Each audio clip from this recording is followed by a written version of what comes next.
அண்மை செய்தி.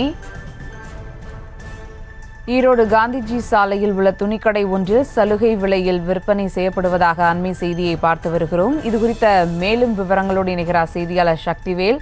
வணக்கம் சக்திவேல், விவரங்கள்.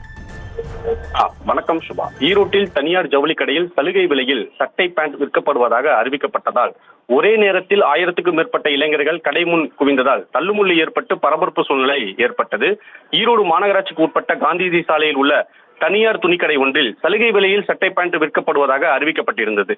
இதனைத் தொடர்ந்து இன்று அந்த அறிவிப்பின்படி டி ஷர்ட் 50 ரூபாய்க்கும், ஷர்ட் 100 ரூபாய்க்கும், பேண்ட் 250 ரூபாய்க்கும் மற்றும் லேடிஸ் டாப்ஸ் போன்றவைகள் 120 ரூபாய்க்கும் சலுகை விலையில் ஜவுளி கடையில் விற்பனையானது இன்று நடைபெற்று தொடங்கியது. இந்நிலையில் சலுகை விலையில் விற்கப்படுவதால் ஒரே நேரத்தில் 1000க்கும் மேற்பட்ட இளைஞர்கள் கடை முன் குவிந்ததால் மேலும் கடைக்குள் போட்டி போட்டுக் கொண்டு நுழைந்ததால் அங்கு தள்ளுமுள்ளு ஏற்பட்டு பரபரப்பு சூழ்நிலையானது ஏற்பட்டது. கட்டுக்கடங்காத கூட்டம் ஜவுளி கடை முன்பு குவிந்ததால் அங்கு பாதுகாப்பு பணிக்காகவும் போக்குவரத்து நெரிசலை சீர் செய்ய பணிக்காகவும் போலீசார் அங்க குவிக்கப்பட்டுள்ளனர். மேலும் ஜவுளி கடை அமைந்திருக்கக்கூடிய பகுதி பிரதான சாலையாக இருப்பதால் வாகனங்களை சாலையில் நிறுத்தப்பட்டதால் அங்கு பயங்கர போக்குவரத்து நெரிசல் ஏற்பட்டு வாகன ஓட்டிகள் பொதுமக்கள் கடும் சிரமத்திற்கு உள்ளாகினர்.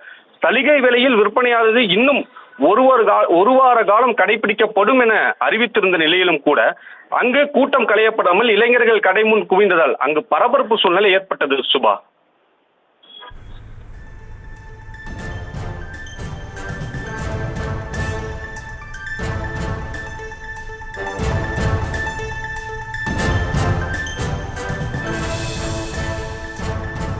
விவரங்களுக்கு நன்றி சக்திவேல். செய்திகளை உடனுக்குடனும் துல்லியமாகவும் தெரிந்து கொள்ள சப்ஸ்கிரைப் பண்ணுங்க.